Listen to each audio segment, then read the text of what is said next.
What you're about to hear is a live episode of She Done It, recorded at the 2022 International Agatha Christie Festival in Torquay. Enjoy.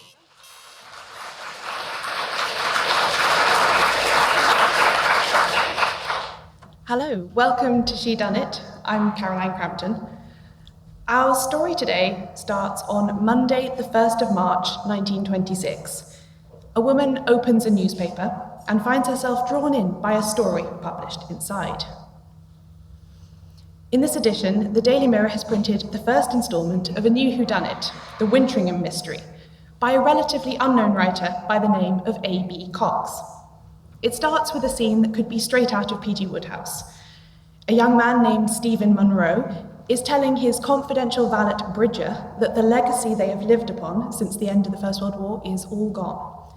Consequently, he has taken a position as a footman at a country house named Wintringham Hall, an unthinkable climb down for a public school and varsity man who served in the trenches.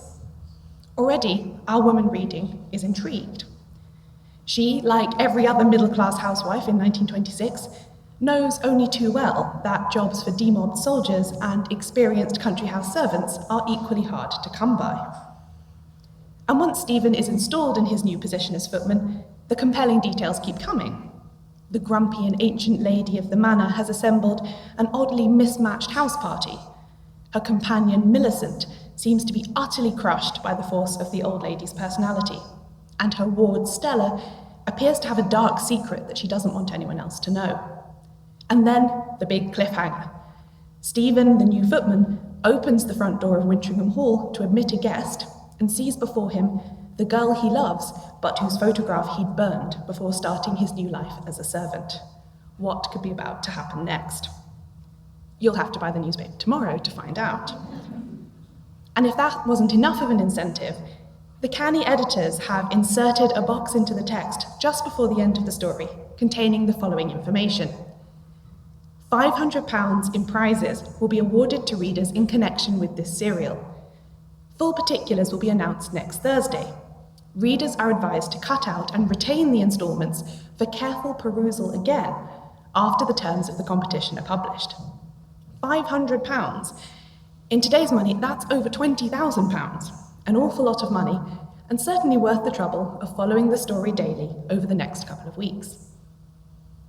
After the 15th instalment, published on the 18th of March 1926, the writer issues his challenge to his readers. There are two questions that must be answered to be in with a chance of securing a prize. How did Stella disappear? And who caused her disappearance? And why? The £500 was to be awarded to the readers who send in the best answers to these questions. All you had to do to win was cut out the coupon on page 21 and send in your solution without delay. I don't know this for sure because she left us no evidence, but I like to imagine that our woman reading her newspaper liked to do it over breakfast every morning. The Wintringham Mystery would go well with toast and eggs, I think, her appetite for the morning meal and the new instalment coexisting.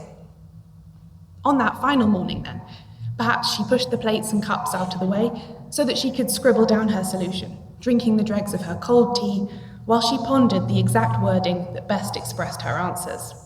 She tore the coupon out of the newspaper, enclosed it with her solution in an envelope, and sent it off to the Daily Mirror. After all, somebody had to win. Why shouldn't it be her? Why indeed? Because that woman's name was Agatha Christie, and she was better qualified than most to solve the mystery. At the time when she sent in her solution to the Wintringham Mystery, Agatha Christie was already a well-respected crime writer. Although the events I've just described took place 3 months before her breakthrough novel, The Murder of Roger Ackroyd, was published, and 9 months before the 11-day disappearance that would cause her to hit the headlines, her first 5 detective novels had been well reviewed, and her Belgian detective, Hercule Poirot, had made an impression on readers already. In fact, this wasn't even the first time that she'd entered a competition like this. When she sent in her solution to The Mystery of Norman's Court by John Chancellor, which had been serialized by the Daily Sketch in 1923, she did so under her own name. But by the time she was entering the Wintringham Mystery, the name Agatha Christie was a little too well known.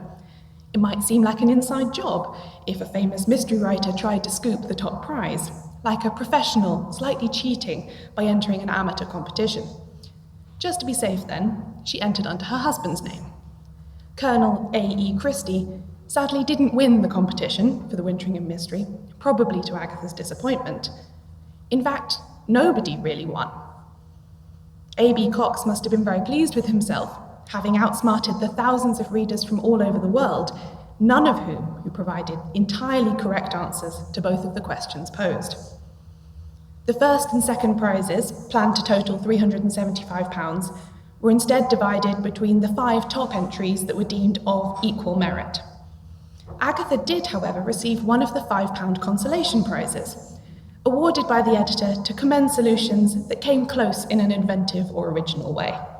That would be worth over £200 today, a sum that would probably have gone some way towards soothing her wounded pride that she hadn't come out on top. And she got some material out of the experience too. Her 1931 novel, The Sittaford Mystery, includes a newspaper competition as a major element of the plot. Later on in her career, she was also asked to judge similar competitions, a task which would have always carried with it the fond memories of when she was just Mrs. A.E. Christie and could have some fun with these contests herself. Today, I think when we think of murder mysteries, we think automatically of books. Whether in print, digital, or audio form, we're conditioned to expect that a whodunit will come to us in one single package to be devoured at a time or place of our choosing. But in the 1920s, when Agatha Christie was starting out on her long writing career, the format wasn't nearly so rigid. Books were big business, of course, but so were newspapers, magazines, and radio. During the golden age of detective fiction, it was relatively common for mystery stories to be serialized in magazines and newspapers, either before they appeared as books or at the same time. Crime short stories, too, which we usually encounter in anthologies now, were most often written directly for magazine or newspaper publication. And writing fiction for the press was a very important way of how writers made a living back then. And indeed there were authors, like Marjorie Allingham's father Herbert John, who specialised entirely in writing for newspaper serials and never really published anything in book form at all.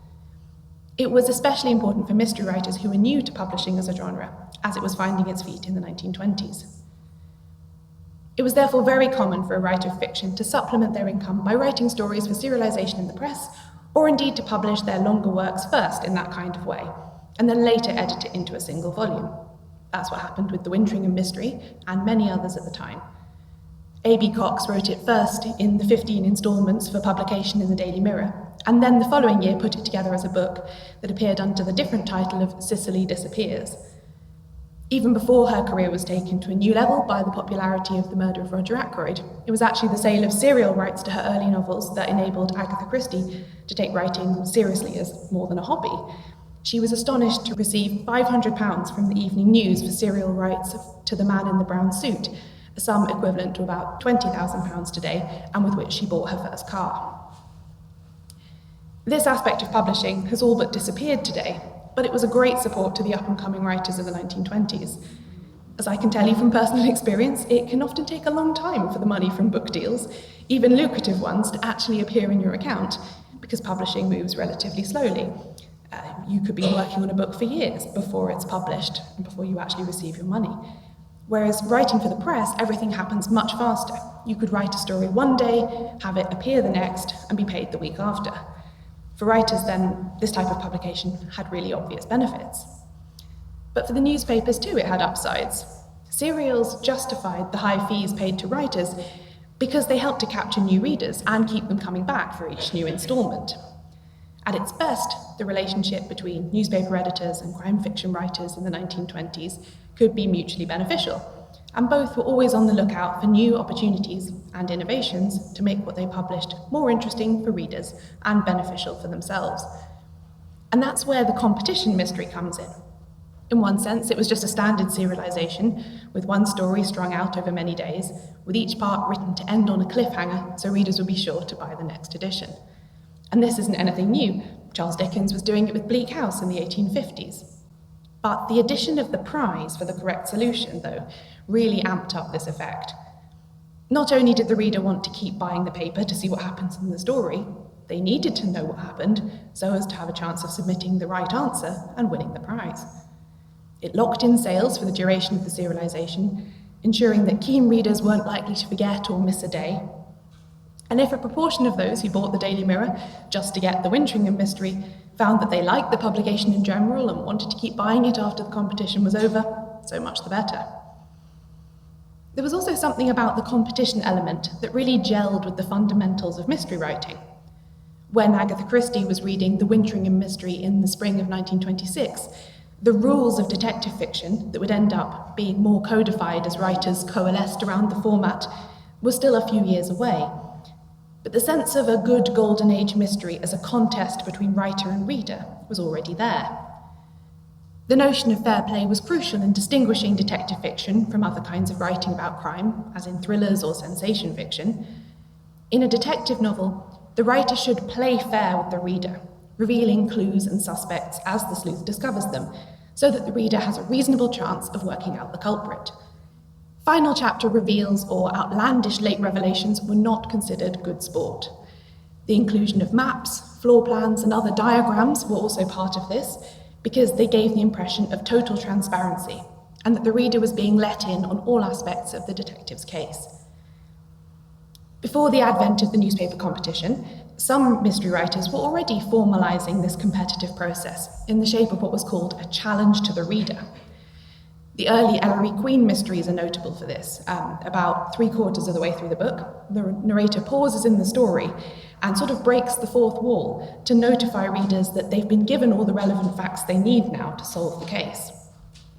And towards the end of the 1920s, one publisher took it even further and started issuing whodunits in a series titled Harper Sealed Mystery Stories. And these were sold with a thin, unbroken paper seal around the final third of the pages. And the cover said, "Read to the seal, and if you can stop, if you can deny yourself the thrill of solving the story, return the book to the bookseller, and your money will be refunded." Like the prize offered to the newspaper for the correct solution to the story, it was a clever gimmick that simultaneously suggested that everything you need to know, the ending, is in the first 2/3 of the book, and that the plot was so gripping, the publisher would stake money on readers having to find out what really happened. Works by John Dixon Carr, Murray Dalton, Freeman Wills Crofts, and others all received this treatment. And we can see this dynamic at work if we go behind the scenes of the Wintringham mystery competition for a moment too. It's thought A.B. Cox, which was a pseudonym for Anthony Barkley, it's thought that he actually proposed the idea to the Daily Mirror rather than the other way around. And in an article published alongside the final instalment, he declared himself an eager reader of mysteries and said that when he was reading, he enjoyed being part of that battle of wits with the author. And he wanted to see if he could devise a story that would puzzle everyone who read it, hence the creation of a competition mystery to put this theory to the test. He said that he'd realized that rather than making the puzzle more intricate, it was more likely to deceive readers if it was simple. And it took him several months to come up with the idea for the story, and then he rewrote it 7 times before it was published. He seems to have become obsessed with the idea of the mystery story as a game with players, one of whom would triumph in the end. And given that thousands of people from all over the world entered the competition, and nobody got the solution completely correct, I think we can say that Barkley was successful. He didn't get to take home the £500 prize, but I think we can say the honours of the competition went to him. And Barkley was far from the only writer to experiment with the idea of a competition mystery. As I already mentioned, Agatha Christie had entered at least one other competition mystery that we know of, The Mystery of Norman's Court by John Chancellor. She may never have written a story explicitly for publication as a competition in this way, but she was certainly involved with it as a publishing practice. In one case, for her, it actually almost backfired rather spectacularly. When The ABC Murders was published as a serial in 1935, readers were invited to send in their solutions in the hope of winning a prize. It's a kind of challenge to the reader, isn't it? To say, we dare you to pit your wits against this great mystery writer and see if you can do better. To the consternation of editors and publishers, this competition was won by one reader who got every aspect of the plot correct. So much for Agatha's baffling new Poirot story. Luckily, that one super sleuth seems to have been an outlier, and millions have since enjoyed the unfolding of the novel's solution without immediately working out whodunit. And we could say that Christie had had a lucky escape. Edgar Wallace, the author of The Four Just Men, published that novel in 1905 as a serialised competition in the Daily Mail, as a promotional tool to generate interest for his book. Unfortunately, he failed to state that only one first, second, and third prize would be given, and he ended up legally obligated to pay every single correct solution that was sent in. And so he had to declare bankruptcy and sell the copyright of the story for £75. Using the competition as a way to create publicity and sensation around the publication of a new novel seems like an obvious strategy, but sometimes it happened as a standalone event as well. In 1937, the Brazilian literary magazine A Novela launched a competition based on a story they titled A Murder on the Istanbul Express by an author called Sir Ronald McMunn. After each monthly instalment appeared, readers were invited to send in their ideas about whodunit to the magazine's editors, with the promise of glory for the first to crack the case. The final question posed to readers was, who killed Gangster Cassetti? That is a name that will be very familiar to readers of Agatha Christie's 1934 novel, Murder on the Orient Express. But before we accuse this Ronald McMunn of a terrible act of plagiarism, let's look a little closer. This story is Murder on the Orient Express, in translation. The new title and name was a ploy by the editors of the magazine, who were concerned that if they printed the true title or author alongside their competition, Brazilian readers would look in the original English edition for the solution to the mystery, rather than trying to work it out for themselves. And it seems to have worked. Only 9 people got the answer right, which seems to be a small enough number to suggest there was little or no cheating involved. There is evidence to suggest that Agatha Christie was still thinking about competitions as a way of playing the game with her readers well after the Golden Age period itself was over. In 1949, she came up with an idea for a competition in which she would write and publish the opening scenario of a mystery short story, and readers would then be invited to finish it and send in their own completions of what she'd started. Presumably Christie herself, and perhaps with some other experts, would then choose the best one as the winner. She wasn't the first to try this format, by the way. The detective story magazine in the US had been running what it called unfinished contests for years, in which the writer of a best ending to a published partial story would receive $100. But it certainly wasn't a common format in the UK. The sketch that Christie started making for this involved a scene that some astute Christie fans might recognise as soon as I describe it. In it, a typist named Nancy arrives at a house for an appointment, lets herself in, and finds to her horror a bizarre collection of clocks, the dead body of a man she's never seen before, and a blind woman. Agatha titled this scenario "The Clock Stops," and described how all the clocks showed different wrong times. For whatever reason, though, this competition never actually happened, but 12 years later, Agatha dusted off the scenario she'd written and used it as the basis for a new Poirot novel titled The Clocks. She changed some aspects of it, but the idea of a typist arriving at a house to find a corpse and a collection of stopped clocks remained. So the competition did achieve something, even if Christie fans never actually got to pit their writing skills against the writer herself.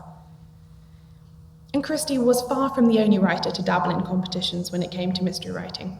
In 1927, Sir Arthur Conan Doyle published an article in The Strand magazine in which he finally bid farewell to readers of Sherlock Holmes, making rueful reference to the fact that he had, of course, tried to dispense with the character once already, only to resurrect him due to popular demand. But now, as the 1920s were coming to a close, the last collection of Holmes short stories, The Case Book of Sherlock Holmes, was about to be published. Holmes was getting on a bit too. Conan Doyle writes that he began his adventures in the very heart of the later Victorian era, carried it through the all-too-short reign of Edward, and has managed to hold his own little niche even in these feverish days. So this time, Conan Doyle was serious when he said goodbye to his fans. And he wasn't to know it, but he himself only had another couple of years to live. To mark this moment of farewell, then, he proposed what he called a small competition as a little test of the opinion of the public. Conan Doyle wrote his own list of what he considered to be the 12 best Sherlock Holmes stories, and left this in a sealed envelope with the editor of The Strand. The reader who wrote in with a list of a dozen titles that most closely coincided with the author's own selection would win £100 and an autographed copy of his autobiography, Memories and Adventures. It's not quite the solution to a crime, but it is still a contest between writer and reader. Who knew Sherlock Holmes better, his creator or his fans? Another unusual competition mystery that I'm quite fond of was authored by Margo Neville, a pseudonym used by two Australian sisters, Margo Goyder and Anne Neville Goyder. They began publishing crime fiction with Murder in Rockwater in 1943. And in 1956, with the Olympics about to begin in Melbourne, the Goyder sisters were commissioned by Australian Women's Weekly to write a sporting mystery that could be published as a competition for their readers, with the winners receiving an all-expenses trip to the Games. Margo Neville more than rose to the occasion with Murder of Olympia. The story follows protagonist Irene Francis through her final day and her interactions with her paramour Larry Bannerman, who works for an architect's practice but is also entering the Olympics as a sprinter. His friends fear that his entanglement with the married Irene will put him off his game for the big race, and their prediction unfortunately comes true when Irene goes missing and her body is eventually found in the river. The sisters' regular detective, Inspector Grogan, is called in to investigate and considers Larry to be a major suspect. The upcoming Olympics is used cleverly as a backdrop in the story, meaning that readers were always aware of the prize awaiting them, even if they got the solution to the mystery only partially correct. As an excellent marriage of competition context and good mystery writing, Murder of Olympia really stands alone.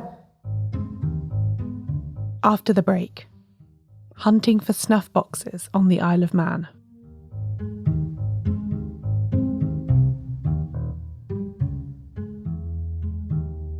This episode of Shedunnit is sponsored by Backblaze, an unlimited, no-fuss cloud backup system for Macs and PCs. This is a service that I personally use to save me from stressful computer mishaps, and it's pulled me back from the brink of trouble a number of times now. Backblaze can keep all of your files continuously backed up to the cloud in the background while you work as normal. Then, if you do ever lose anything important, you can access all of your backed up data from anywhere in the world using Backblaze's web app or on the go via their iOS and Android apps. It's incredibly convenient. And if you need, you can even have them post you a flash key or hard drive with all your data on it, which you can then return within 30 days for a refund once you've everything safe again. It all costs only $7 a month, and that's for completely unlimited storage, so you can keep the entire contents of your computer, including films, music, photos, and the rest, safely in the cloud for whenever you might need it. Plus, if you're worried about accidentally deleting files, for an extra $2 a month, you can increase your retention history to 1 year. It absolutely works. Backblaze has restored over 55 billion files for its customers. Shedunnit listeners can get a 15-day, no credit card required trial of Backblaze that comes with all the features by heading to backblaze.com/shedunnit. Use the link backblaze.com/shedunnit to claim this offer and support the podcast by letting them know where you heard about the service. There's enough anxiety and uncertainty in life without creating extra work for yourself by not being sensible with your files. So seriously, start backing your stuff up properly today at backblaze.com/shedunnit. But let's zoom out from the competition mystery for a second and look at how this phenomenon fits into what else was happening in the world in the mid-1920s, when Agatha Christie was entering them under a false name and the form was first gaining prominence with the likes of the Wintringham mystery. As well as now being referred to as the golden age of detective fiction, the period between the two world wars was sometimes described as the era of the puzzle craze, as people, mentally and physically exhausted from the traumas of the First World War, turned to light-hearted activities to divert themselves. At the same time as the classic whodunit was becoming popular, other kinds of puzzle-based entertainment like jigsaws, treasure hunts, crosswords, and all kinds of parlour games were also all the rage. And the critic Alison Light has described the effect of murder mysteries in this interwar period as the mental equivalent of pottering, and the same could be said of all kinds of puzzles. Competitions, puzzles, mysteries, they all offer a clear-cut structure with rules and a winner and a loser. There's no uncomfortable ambiguity that you have to deal with. Light expands on this similarity by terming the crime fiction of the time a literature of convalescence. Whodunits were the literature of emotional invalids, shock-absorbing and rehabilitating, like playing endless rounds of clock patience, she says. And anyone who's spent any time being unwell will know exactly the feeling that she's describing, that itchy period after you're no longer so ill that you can't move or sit up, but before you're well enough to get out of bed and resume your normal life. Doing a jigsaw or reading a detective story feels soothing, but trying to do it or read anything without such a rigid, predictable structure can be a bit much. Repetitive activities like knitting, word puzzles, or card games fit this moment perfectly, seeming to use just enough of your brain and no more.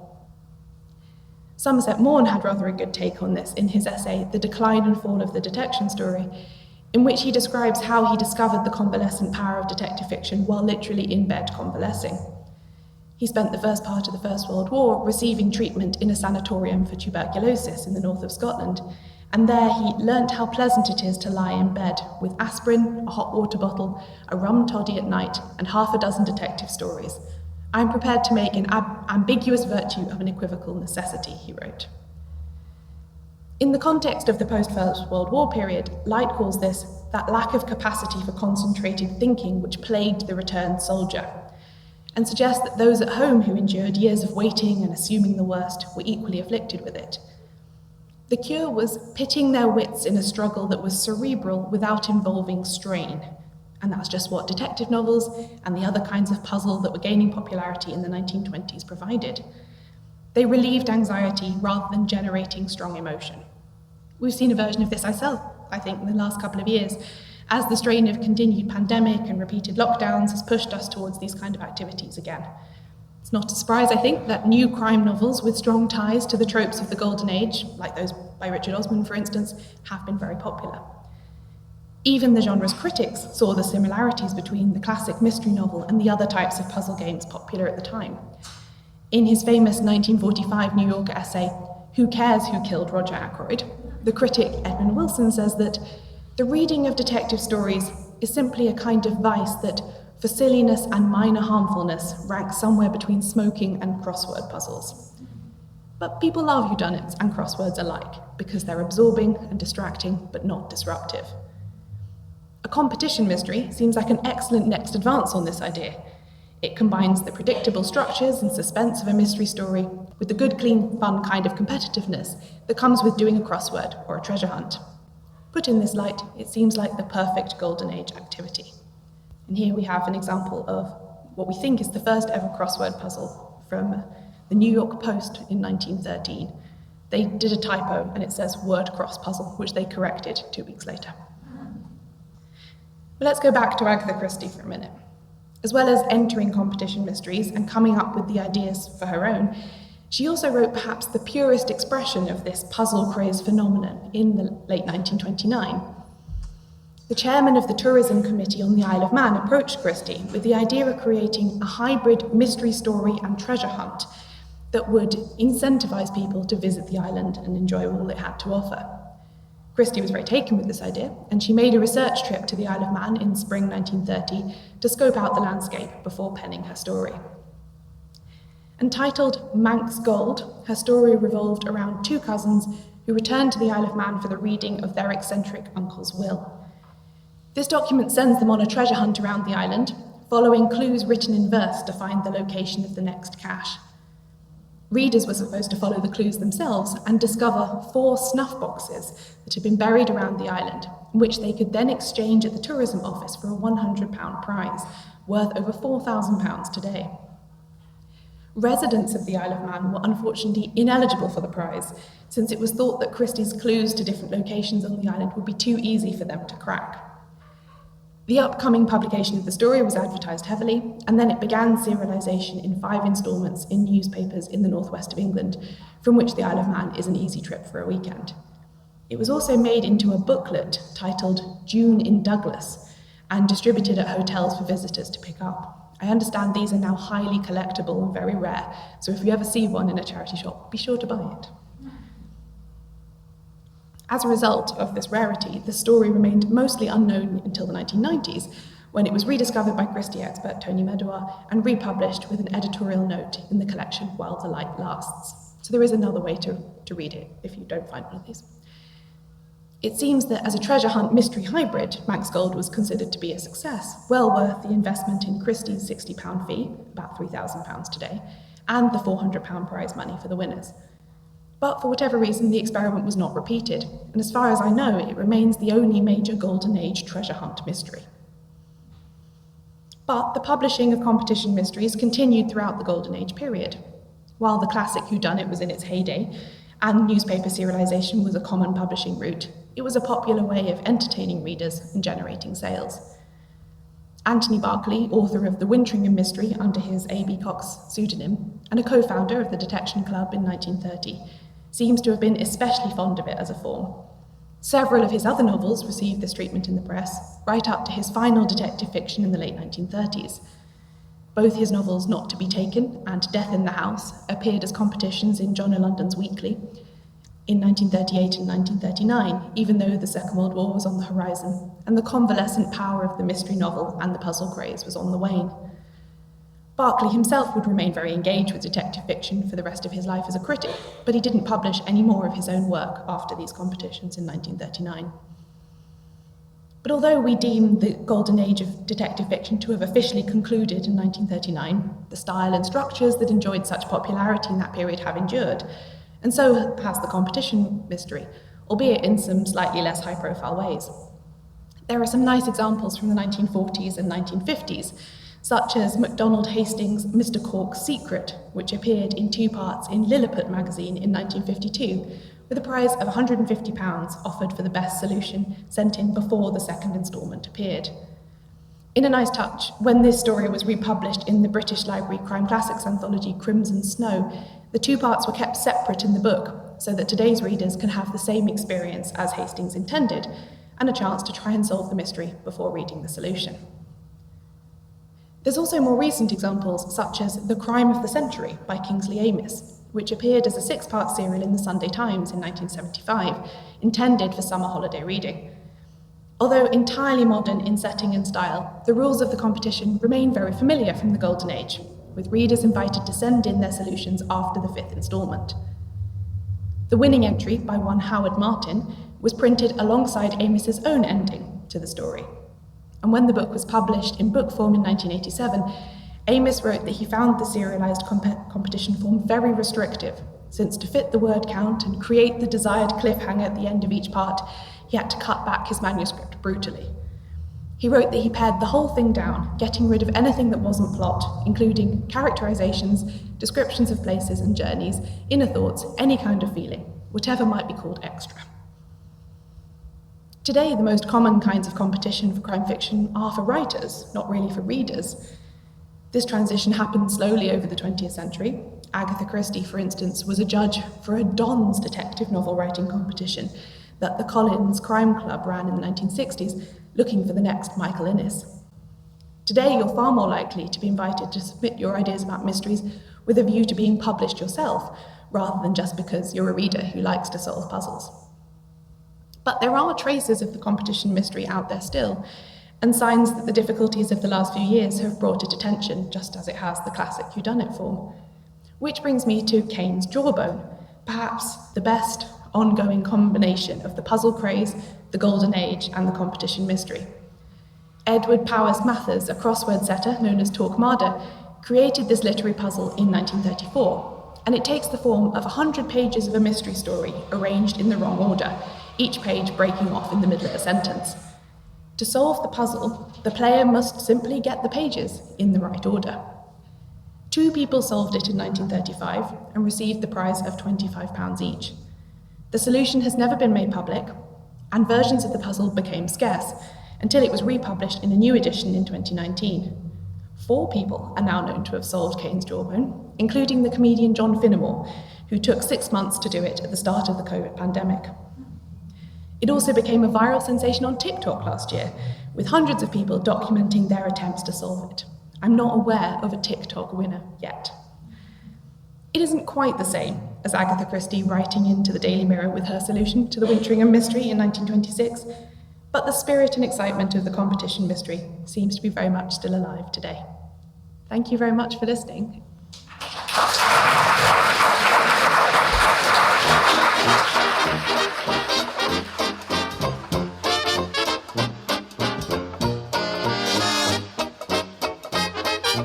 This episode of Shedunnit was written and narrated by me, Caroline Crampton. Find links to all the books mentioned and other information about this episode at shedunnitshow.com/aprizemystery. I publish transcripts of every episode, including this one. Find them all at shedunnitshow.com/transcripts. If you'd like more She Done It, consider joining the She Done It book club. I make 2 bonus episodes a month for members, or 3 if you join at the higher level. You can find out more and sign up at shedoneitbookclub.com/join. She Done It is edited by Ewan McAleese.